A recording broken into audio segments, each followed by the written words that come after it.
नमस्कार दोस्तों, ये कहानी एक खूबसूरत विधवा महिला और 3 साधुओं की है। जब वह जीवन के कठिन दौर से गुजर रही थी, तब 3 साधु उसके जीवन में आए और उनकी बातों को स्वीकार किया, जिससे उनका जीवन खुशहाल बना और सुखी से जीवन बिताने लगा। जी हाँ दोस्तों, आज की इस कहानी को सुनने के बाद आपके भी पैरों तले जमीन खिसक जाएगी। लेकिन उससे पहले हमारे चैनल को सब्सक्राइब करना बिल्कुल भी ना भूलें। दोस्तों, ये आपके लिए बहुत छोटा सा काम है, लेकिन इससे हमारी बहुत मदद होती है। शुरू करते हैं वीडियो दोस्तों। गांव का नाम था सुखपुर, जो चारों ओर हरियाली से घिरा हुआ था। वहां की आबादी ज्यादा नहीं थी, लेकिन लोग एक दूसरे से परिचित थे। उसी गांव में सावित्री नाम की एक महिला, जो अपने पति विनीत के साथ छोटे से घर में बहुत खुश थी। उसका जीवन एक आदर्श गृहिणी की तरह था। वह सुबह जल्दी उठकर घर का सारा काम निपटा, फिर अपने पति के साथ खेतों में काम करती। उसकी मेहनत और स्नेह से घर में हमेशा सुख शांति बनी रहती। लेकिन भाग्य को यह सुखद जीवन रास नहीं आया। सावित्री का संसार तब उजड़ गया जब एक दिन विनीत खेत में काम करते हुए एक विषैले सांप का शिकार हो गया। सांप ने उसके पैर में काट लिया और कुछ ही घंटों में उसके शरीर में जहर फैल गया। गांव के लोग झाड़ फूंक और घरेलू उपचारों में लगे रहे, लेकिन कुछ भी असर नहीं हुआ। अंततः विनीत की मृत्यु हो गई। यह खबर सुनते ही सावित्री पर मानो बिजली गिर पड़ी। वह पति के शव से लिपट कर रोने लगी। उसकी आंखों से आंसू रुकने का नाम ही नहीं ले रहे थे। गांव की महिलाएं उसे समझाने आईं, लेकिन उसकी हालत देख सबका मन द्रवित हो गया। उसका पूरा संसार ही खत्म हो चुका था। वह सोच भी नहीं सकती थी कि अब उसके जीवन का क्या होगा। उसकी दुनिया का केंद्र ही छीन गया था। पति की मृत्यु के बाद सावित्री के लिए दुनिया पूरी तरह बदल गई।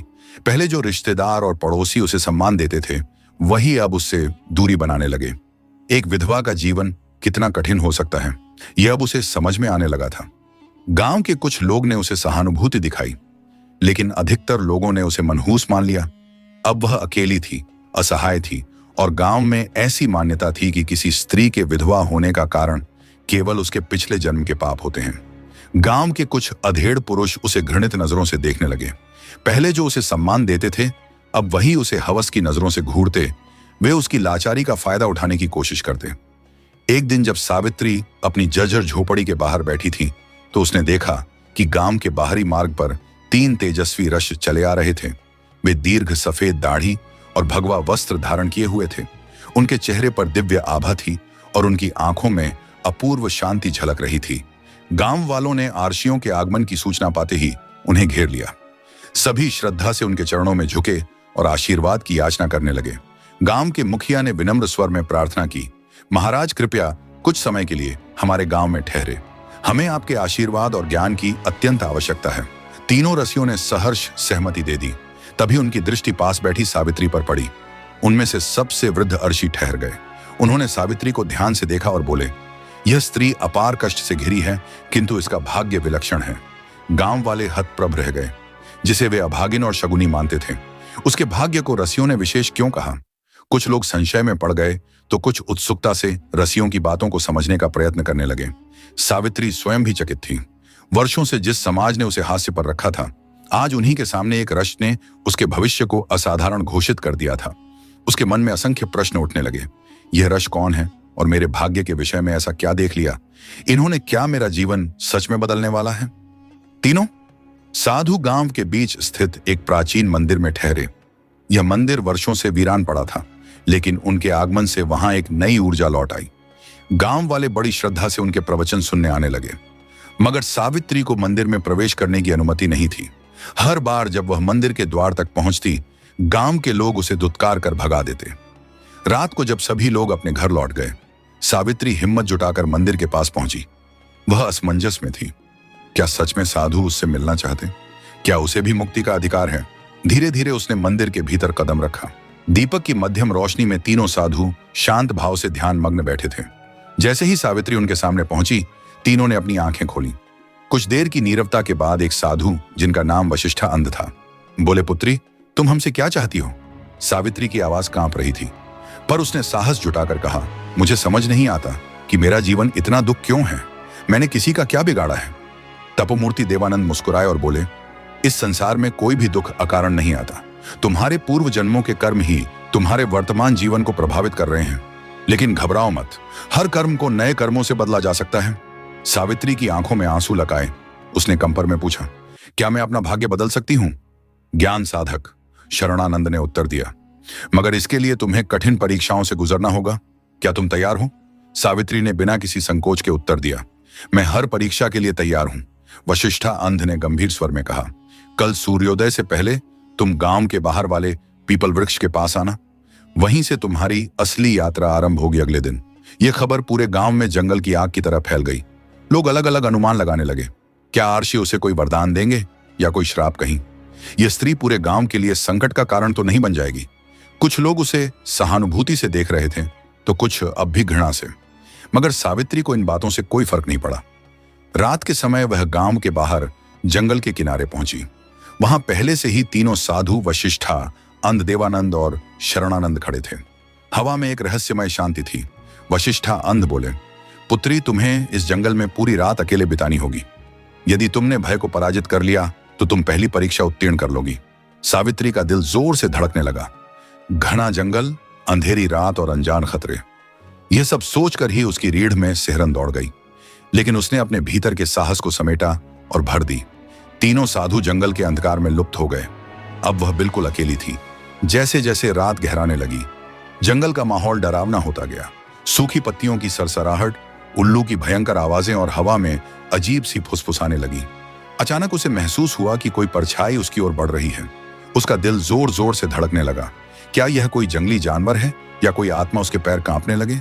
एक पल को लगा कि वह भाग जाए, मगर तभी उसे शरणानंद की कही बात याद आई। यदि तुमने भय पर विजय पाली तो तुम परीक्षा पास कर जाओगी। सावित्री ने अपनी आंखें बंद की, गहरी सांस ली और मन ही मन कहा, मुझे डरना नहीं चाहिए। मेरे साथ भगवान है। मेरा भय केवल मेरे भीतर है, बाहर कुछ नहीं। धीरे धीरे परछाई धुंधली होने लगी और कुछ ही क्षणों में विलीन हो गई। जंगल अब भी रहस्यमय था, मगर सावित्री के भीतर का भय जैसे झलक राख हो गया था। पूरी रात वह अपने डर से जूझती रही, लेकिन हर बार उसने अपने मन को शांत किया, अपने भीतर की रोशनी को जलाए रखा। सुबह की पहली किरण के साथ सावित्री ने राहत की सांस ली। जब वह उठी तो महसूस हुआ जैसे उसने कोई नया जन्म लिया हो। कुछ ही क्षणों में तीनों साधु के सामने आ खड़े हुए। देवानंद ने प्रसन्न होकर कहा, पुत्री, तुमने अपनी पहली परीक्षा सफलतापूर्वक उत्तीर्ण कर ली। अब तुम्हारे जीवन में बड़ा परिवर्तन आने वाला है। सावित्री की आंखों में आत्मविश्वास की चमक थी। अब उसे समझ आ गया था कि भय केवल मन का भ्रम होता है। यदि हम उसका सामना करें तो वह खुद ही समाप्त हो जाता है। पहली परीक्षा में भय पर विजय प्राप्त करने के बाद सावित्री के मन में आत्मविश्वास जाग उठा। अब वह अपने दुखों को भाग्य की कठपुतली मानने के बजाय उन्हें चुनौती देने के लिए तैयार थी। उसे एहसास हुआ कि जीवन में परिवर्तन केवल इच्छाओं से नहीं, बल्कि साहसिक कर्मों से आता है। वशिष्ठानंद बोले, पुत्री, तुमने भय को परास्त कर दिया, परंतु आगे की यात्रा और कठिन होगी। अगली परीक्षा त्याग की है। क्या तुम इसके लिए तैयार हो? सावित्री ने सिर झुकाकर उत्तर दिया, मैं तैयार हूं। देवानंद ने गंभीर स्वर में कहा, त्याग केवल धन नहीं, वस्त्र या किसी भौतिक वस्तु का नहीं होता। सच्चा त्याग वह है जिसमें हम अपने सबसे प्रिय चीज को छोड़ने का साहस रखते हैं। आज तुम्हें उसी का त्याग करना होगा जो तुम्हारे हृदय के सबसे करीब है। सावित्री का मन विचलित हो गया। उसके पास वैसे भी अधिक कुछ नहीं था, मगर फिर उसे अपने स्वर्गीय पति विनीत की तस्वीर याद आई। यही एकमात्र निशानी थी जो उसे उनके प्रेम की याद दिलाती थी। जब भी वह अकेली में मूस करती, इस तस्वीर को देखकर सुकून पाती थी। उसकी आंखों में नमी आ गई। कांपते स्वर में उसने पूछा, क्या मुझे अपने पति की तस्वीर छोड़नी होगी? शरणानंद मुस्कुराते हुए बोले, यदि वही तुम्हारे लिए सबसे प्रिय है तो हाँ, लेकिन याद रखना, त्याग तभी सार्थक होता है जब वह पूर्ण मन से किया जाए। जब तक तुम स्वयं इसके लिए तैयार नहीं हो, हम तुम्हें बाध्य नहीं करेंगे। सावित्री गहरे विचारों में डूब गई। यह तस्वीर उसके अतीत की अंतिम स्मृति थी। क्या वह इसे छोड़ सकती है? क्या यह त्याग सही होगा? मगर फिर उसे एहसास हुआ कि यह तस्वीर केवल उसे बीते कल से बांध कर रख रही थी। वह हर रोज इसे देखकर उसी दर्द में डूबी रहती थी, उसी अधूरे प्रेम की पीड़ा को दोहराती। यदि उसे आगे बढ़ना है, यदि उसे अपने जीवन को नए सिरे से संवारना है, तो उसे अतीत से मुक्त होना ही होगा। उसने अपनी आंखें बंद की, गहरी सांस ली और फिर दृढ़ स्वर में कहा, मैं तैयार हूं। वशिष्ठंद बोले, तो जाओ और इस तस्वीर को गांव के तालाब में प्रवाहित कर दो। सावित्री गांव लौटी और अपनी झोपड़ी में जाकर एक पुराने संदूक को धीरे से खोला। उसके भीतर वर्षों से सहेज गई एकमात्र निशानी थी, उसके स्वर्गीय पति विनीत की तस्वीर। कांपते हाथों से उसने उसे निकाला और गहरे भाव से निहारा। उसकी आंखों में आंसू थे, मगर मन में अब संकल्प था। गांव के कुछ लोगों ने उसे तालाब की ओर जाते देखा, और फुसफुसाना लगे, यह पागल हो गई है, अपने पति की निशानी क्यों फेंक रही है? कहीं इन राशियों ने इसे भ्रमित तो नहीं कर दिया? लेकिन सावित्री ने किसी की भी ओर ध्यान नहीं दिया। वह धीरे धीरे तालाब के किनारे पहुंची, जहां पानी की लहरें शांत थीं। उसने तस्वीर को दोनों हाथों में थामा और एक आखिरी बार उस चेहरे को देखा जिससे उसका पूरा जीवन बंधा हुआ था। यह केवल एक तस्वीर नहीं थी, यह उसके सुख, उसके दर्द और उसके अतीत का प्रतीक थी। धीरे धीरे उसने तस्वीर को जल में प्रवाहित कर दिया। जैसे ही तस्वीर पानी में डूबी, उसे महसूस हुआ कि वर्षों से जो एक अदृश्य भार उसके हृदय पर था, वह अब समाप्त हो गया। एक अजीब हल्कापन उसके भीतर भर गया, मानो वह किसी अदृश्य बेड़ियों से मुक्त हो गई हो। अब वह केवल अपने भविष्य की ओर दे चाहती थी। जब वह जंगल लौटी, तीनों साधु वशिष्ठा, अंध देवानंद और शरणानंद पहले से ही वहां उसका इंतजार कर रहे थे। उनकी आंखों में संतोष झलक रहा था। देवानंद बोले, पुत्री, तुमने त्याग की परीक्षा भी सफलतापूर्वक उत्तीर्ण कर ली। अब तुम उस बंधन से मुक्त हो चुकी होगी और अपना सारा भोजन भी उसे अर्पित करना होगा। सावित्री चौंक गई। उसकी झोपड़ी भले ही छोटी थी, मगर वही उसकी एकमात्र शरण थी। वह अपना घर छोड़कर कहां जाएगी? इससे पहले कि वह कुछ कहती, शरणानंद आगे बोले, इसके बाद तुम्हें 7 दिन जंगल में रहकर तपस्या करनी होगी। बिना भोजन और जल के यह परीक्षा तुम्हारे धैर्य, संकल्प और समर्पण की होगी। यदि तुम इसे पूरा कर लेती हो तो तुम्हारी आत्मा सच्ची मुक्ति की ओर बढ़ेगी। सावित्री स्तब्ध रह गई। अब तक की परीक्षाएं कठिन थीं, मगर यह परीक्षा असंभव लग रही थी। क्या वह अपना घर और भोजन छोड़ सकती थी? क्या वह 7 दिन बिना कुछ खाए पिए जीवित रह सकेगी? मगर फिर उसे रस्सियों की बातें याद आई। सच्ची शक्ति शरीर में नहीं, मन में होती है। यह उसका अंतिम परीक्षण था। उसे यह भी पार करना था। उसने संकल्प लिया, अपनी आंखों में दृढ़ता भरी और कहा, मैं यह करने के लिए तैयार हूं। सावित्री ने बिना किसी संकोच के अपनी झोपड़ी और भोजन उस वृद्ध महिला को अर्पित कर दिया। गांव के लोग यह देखकर दंग रह गए। ये क्या कर रही है? अपना सब कुछ क्यों छोड़ रही है? कहीं यह सच में राशियों के प्रभाव में तो नहीं आ गई? लोगों की फुसफुसाना तक पहुंची, मगर उसने बिना कोई उत्तर दिए अपनी राह पकड़ी और जंगल की ओर बढ़ गई। पहला दिन कठिन था। भूख उसकी चेतना को झकझोर रही थी, मगर उसने अपने विचारों को भटकने नहीं दिया। वह एक वृक्ष के नीचे बैठकर ध्यान में लीन हो गई। दूसरे दिन उसे प्यास ने सताना शुरू किया।